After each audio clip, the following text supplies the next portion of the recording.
తిరిగి BCN news కి స్వాగతం. ప్రజా సమస్యల పరిష్కార వేదిక ద్వారా అందిన అర్జీలకు త్వరితగతిన నాణ్యమైన పరిష్కారాన్ని అందించాలని కడప జిల్లా జాయింట్ కలెక్టర్ అదితి సింగ్ అన్ని శాఖల అధికారులను ఆదేశించారు. కడప సభాభవన్లో ఏర్పాటు చేసిన పీజీఆర్ఎస్ లో జాయింట్ కలెక్టర్ అదితి సింగ్ ప్రజల నుండి అర్జీలను స్వీకరించారు. ఈ సందర్భంగా ఆమె మాట్లాడుతూ ఫిర్యాదుదారుల విజ్ఞప్తులను సంబంధిత అధికారులు క్షేత్రస్థాయికి స్వయంగా వెళ్లి క్షుణ్ణంగా పరిశీలించి పారదర్శకంగా విచారణ చేయాలన్నారు. అర్జీదారుడు సంతృప్తి చెందేలా నిర్ణీత గడువులోపు తప్పనిసరిగా పరిష్కరించాలని ఆదేశించారు. పశ్చిమ గోదావరి జిల్లా పాలకొల్లులోని పంచారామ క్షేత్రం శిరోభాగ నిలయం శ్రీ క్షీరరామలింగేశ్వర స్వామి వారి ఆలయంలో సప్త సోమవార ప్రదక్షిణ కార్యక్రమాన్ని ఘనంగా నిర్వహించారు. ఈ సందర్భంగా ఆలయ అర్చకులు మాట్లాడుతూ ఈ సప్త సోమవార ప్రదోష కాలంలో ప్రదక్షిణం చేసి 7 మారేడు దళాలను ఎవరైతే స్వామివారికి సమర్పించుకుంటారో వారికి ఇహబాధలు తొలగిపోనని, కోరిన కోరికలు నెరవేరి కుటుంబాలకు మంచి చేకూరుతుందని తెలియజేశారు. వందలాది మంది భక్తులు స్వామివారి మాడ వీధిలో ఉత్సవ విగ్రహాలతో ఊరేగింపు నిర్వహించి 7 మారేడు దళాలను స్వామివారి మూల విగ్రహానికి సమర్పించారు.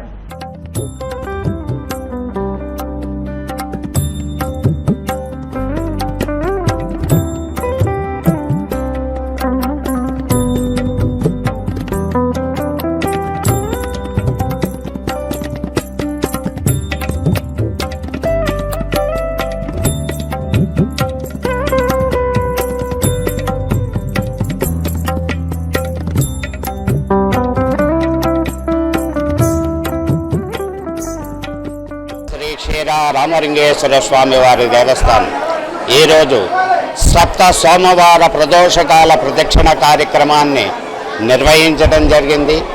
అతి జయంగా అతి శుభప్రదముగా భక్తులు 50 మంది పాల్గొని ఈ కార్యక్రమాన్ని దిగ్విజయం చేశారు.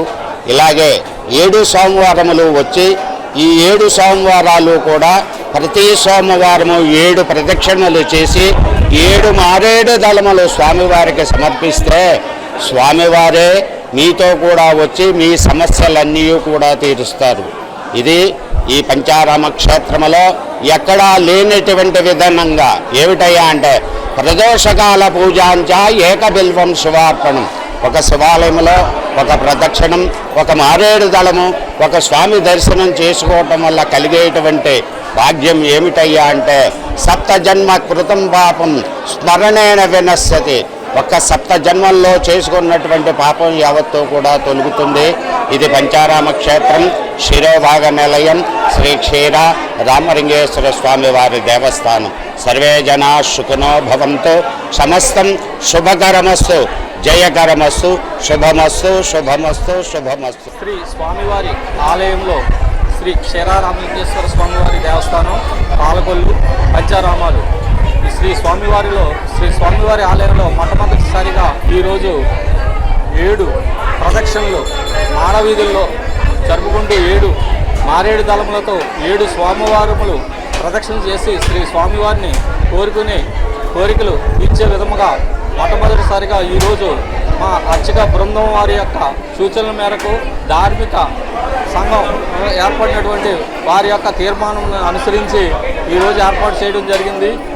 ఈరోజు భక్తులు సుమారుగా మొట్టమొదటి రోజు అయినప్పటికీ కూడా 1200 మంది సుమారుగా పాల్గొని శ్రీ స్వామివారి యొక్క మండప వీధుల్లో 7 ప్రదక్షిణలు చేసి శ్రీ స్వామివారికి మారేడు దళములు భక్తితో సమర్పించుకుని ఉన్నారు.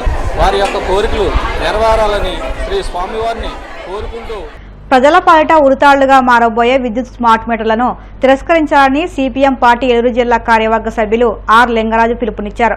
భీముడలు సిపిఎం కార్యాలయంలో అధ్యక్షులు కట్టా భాస్కర్ రావు అధ్యక్షతన మండల సమావేశం జరిగింది. ఈ సందర్భంగా లింగరాజు మాట్లాడుతూ మోడీ ప్రభుత్వ నిరంకుశ చర్యల్లో భాగంగానే ఆదానికి అనుకూలమైన నిర్ణయాలు తీసుకుంటూ విద్యుత్ రంగంలో ఈ స్మార్ట్ మీటర్లను ముందుకు తెచ్చారని ఆరోపించారు.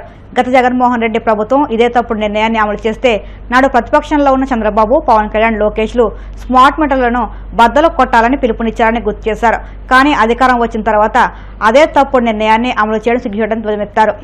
ఈరోజు సిపిఎం పార్టీ మండల స్థాయి మీటింగు వేమడోలు పార్టీ ఆఫీసులో జరిగింది. రాష్ట్ర వ్యాప్తంగా రాష్ట్ర ప్రభుత్వం ఇప్పటికే వాణిజ్య సంస్థలకి, వ్యాపార సంస్థలకి, ప్రభుత్వ ప్రైవేటు కార్యాలయాలకి స్మార్ట్ మీటర్లు బిగించింది. వాళ్ళు 100ల స్థానంలో ఉన్నాయి, 1000 స్థానంలో బిల్లు వస్తున్నాయి, లబోదిగోమంటున్నారు. రేపటి నుంచి ప్రతి ఇంటికి కూడా స్మార్ట్ మీటర్ బిగించడం కోసం ప్రభుత్వం రంగం సిద్ధం చేసింది. జగన్మోహన్ రెడ్డి గారి ప్రభుత్వం ఉన్నప్పుడు లోకేష్ గారు రాష్ట్ర వ్యాప్తంగా యువగణం పేరుతో తిరుగుతూ స్మార్ట్ మీటర్లు బద్దలు పట్టమని చెప్పారు. మరిది ఇప్పుడు అధికారంలోకి వచ్చిన తెలుగుదేశం ప్రభుత్వం, అదే లోకేష్ గారి ప్రభుత్వం ఇప్పుడు ఆ స్మార్ట్ మీటర్లను బిగిస్తూ మోడీ గారికి భజన చేస్తున్నారు జగన్మోహన్ రెడ్డి, చంద్రబాబు ప్రభుత్వం. ఈ స్మార్ట్ మీటర్లు అనేవి పేదల పాలిట ఉరితాడుగా మారబోతాయని సిపిఎం పార్టీగా మేము చెప్పదలుచుకున్నాం. స్మార్ట్ మీటర్లు బిగించడం అంటే మన ఇళ్లలో కరెంటు మనం లేకుండా చేసుకోవడమే. స్మార్ట్ మీటర్లు రావడం ద్వారా కరెంటు బిల్లులు విపరీతంగా పెరుగుతాయి. ఇప్పటికే పెరిగిన కరెంటు బిల్లులతో సామాన్య ప్రజలు అల్లాడిపోతున్నారు. కరెంటు బిల్లులు పెరగడమే కాదు, పీక్ అవర్స్ లో అత్యధికంగా కరెంటు కాల్చుకునే టైంలో ఇంకా ఎక్కువ ఛార్జీలు పడతాయి. మనం ప్రీపెయిడ్ ఛార్జీలు మనం చెల్లించుకోవాలి, ముందుగానే మనం కరెంటు ఛార్జీలు చెల్లిస్తేనే మనకు కరెంట్ ఉంటుంది. ఇలాంటి చాలా ప్రమాదాలు రాబోతున్నాయి. ప్రజల్లోనే మేము సిపిఎం పార్టీగా విజ్ఞప్తి చేసేది ఈ స్మార్ట్ మీటర్లను తిరస్కరించండి.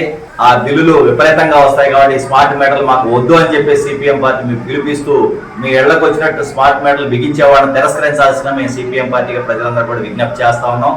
ప్రభుత్వం తన యొక్క తప్పుడు నిర్ణయాన్ని విరమించుకోవాలని మేము కోరుతాం.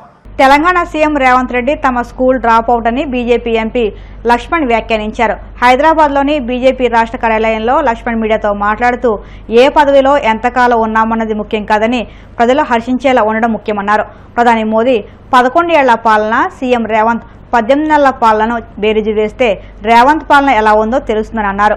రేవంత్ కు రాహుల్ జపం తప్ప మరొకటి లేదని విమర్శించారు. తెలంగాణ నుంచి ఢిల్లీకి మూటలు మోస్తున్నారు గానీ రాష్ట్రానికి ₹1 పెట్టుబడులు తీసుకురాలేదని విమర్శించారు. అత్యంత ఉత్తమమైన రాజ్యాంగ పదవి, ముఖ్యమంత్రి పదవిని ఇవాళ రాహుల్ గాంధీ వద్ద తాకట్టు పెట్టి తెలంగాణ ప్రజల ఆత్మగౌరవాన్ని ఏ రకంగా దెబ్బతీస్తున్నాడో తెలంగాణ ప్రజలు ఆవేదన చెందుతున్నారు.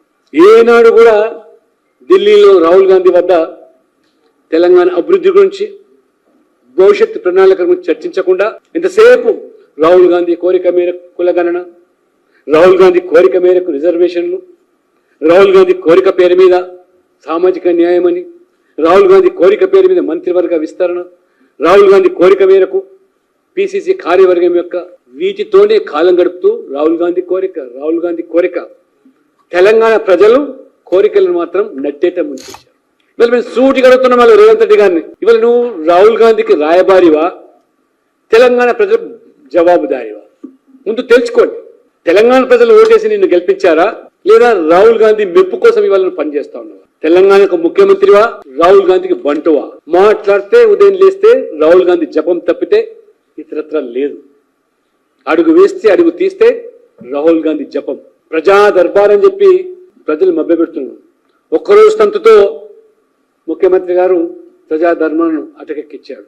ఇవాళ మేము భారతీయ జనతా పార్టీ బీజేపీ భరోసా పేరు మీద ప్రజలు సమస్యలతో సతమతం అవుతుంటే దిక్కుతోచని పరిస్థితుల్లో ప్రభుత్వ యంత్రాంగము, మంత్రులు, ఎమ్మెల్యేలు, అధికార పార్టీకి సంబంధించిన వాళ్ళు ప్రజలతో కలిసే పరిస్థితి లేదు. అందుకనే బీజేపీ భరోసా పేరు మీద భారతీయ జనతా పార్టీ ప్రజాప్రతినిధులు, ఎంపీలు, ఎమ్మెల్యేలతో, ఎమ్మెల్సీలతో ఈ కార్యక్రమం, రాష్ట్ర పార్టీ కార్యక్రమం ప్రవేశపెడితే రోజువారీగా వందల సంఖ్యలో ప్రజలు తమ సమస్యలు గోడు ఇక్కడికి వస్తూ ఉన్నారు.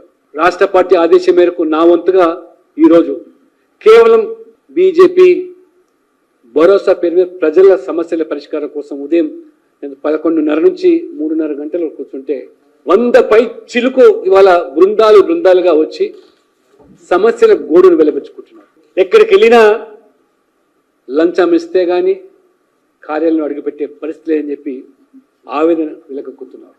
యువత ఉద్యోగాల కోసమని చదువుకున్న వాళ్ళు పోస్ట్ గ్రాడ్యుయేట్స్, దళితులు, అమ్మాయిలు వాళ్ళ దగ్గరకు వచ్చారు. కళ్ళకు ఒత్తులు పెట్టుకొని చూస్తున్నాం, ఒక కొలు కూడా దిక్కులేదు. రైతులు రుణమాఫీ అని చెప్పి మోసం చేశారు. ఇప్పుడు రైతు భరోసా పేరు మీద కేంద్రం మోదీ ఇచ్చేటువంటి ఆర్థికపరమైన పెట్టుబడి ఆర్థిక సాయం తప్పితే ఒక చిల్లి గవ్వ ఈ రేవంత్ రెడ్డి గారి ప్రభుత్వం 18 నెలలు అవుతున్నా ఇవాళ నాట్లు వేస్తున్నాం కానీ రూపాయి వస్తలేదని చెప్పి ఆవేదన వ్యక్తం చేస్తారు. బోనస్ అన్నారు, ఇవాళ ఆంక్షలు షరతులు పెట్టి సన్నాలకే బోనస్ అని చెప్పి కూని రాగాలు తీస్తున్నానికి రైతులు మొరబెట్టుకుంటున్నారు. ఈ రకంగా అనేకం. నేను చాలా మంది ఇవాళ 4-5 డిస్ట్రిక్ట్ కలెక్టర్లతో మాట్లాడాను, మున్సిపల్ కమిషనరు, ఎండి వాటర్ వర్క్స్, చివరికి హైదరాబాద్ జిల్లాకు సంబంధించిన మంత్రి పొన్నం ప్రభాకర్తో కూడా మాట్లాడారు. దళితుల యొక్క ఇల్లు కూల్చి ముషిరాబాద్లో దాదాపు 23 మంది దళితులు 70-80 సంవత్సరాలుగా ఉంటున్నారు. ఈ ప్రభుత్వం వచ్చిన మొదట్లోనే ఎవరి కొమ్ముగాసి ఆ ఇల్లు కూలగొట్టారో దిక్కుతో వాళ్ళకి ఇల్లు కేటాయించమని చెప్పి వాళ్ళు Delhi SC commission, national commission collector గారు రప్పించింది, కమిషనర్ గారు రప్పించినారు. హామీ ఇచ్చారు, ఇస్తాం ప్రత్యేకంగా 18 నెలలు. ఇవాళ మాట్లాడితే పొన్నం ప్రభాకర్ స్పష్టమైన హామీ ఇచ్చాడు, తప్పకుండా చేస్తానన్నా, ఈ వారం రోజుల్లో క్లోజ్ చేసేస్తాను, వాళ్ళకి ఇల్లు ఇప్పిస్తామని. ప్రజాప్రతినిధిగా ఎంపీగా 2 సార్లు ఎమ్మెల్యేగా ఉన్న నేను పట్టించుకుంటే కానీ సామాన్యుని సమస్యలు పరిష్కరించలేని పరిస్థితి ఉంటే ఎంత దారుణంగా ఉందో ఈ పాలన ఈ రాష్ట్రంలో. వార్తలు ముగించే ముందు ముఖ్యాంశాలు మరొక్కసారి.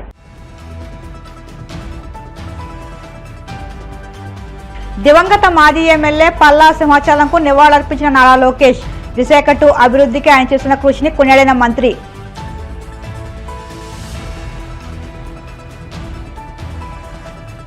సాక్షి డిబేట్లో అమరావతి మహిళపై చేసిన వ్యాఖ్యలను ఖండించిన మంత్రి నిమ్మల. ఆ వ్యాఖ్యలకు జగన్ భారతిరెడ్డి బాధ్యత వహించాలని డిమాండ్.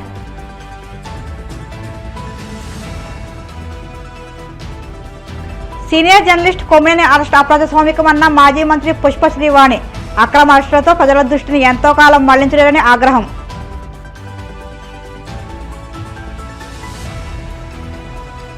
ప్రజా సమస్యల పరిష్కార వేదికలో అందిన అర్జీలను త్వరితగతిన పరిష్కరించండి. అధికారులకు కడప జిల్లా జాయింట్ కలెక్టర్ అదితి సింగ్ ఆదేశాలు. ఈ వార్తలు ఇంతటితో సమాప్తం. మరిన్ని వార్తల కోసం BCN digital YouTube channel, Facebook పేజీని ఫాలో అవ్వండి. అప్డేట్ వార్తల కోసం ప్లీజ్ సబ్స్క్రైబ్.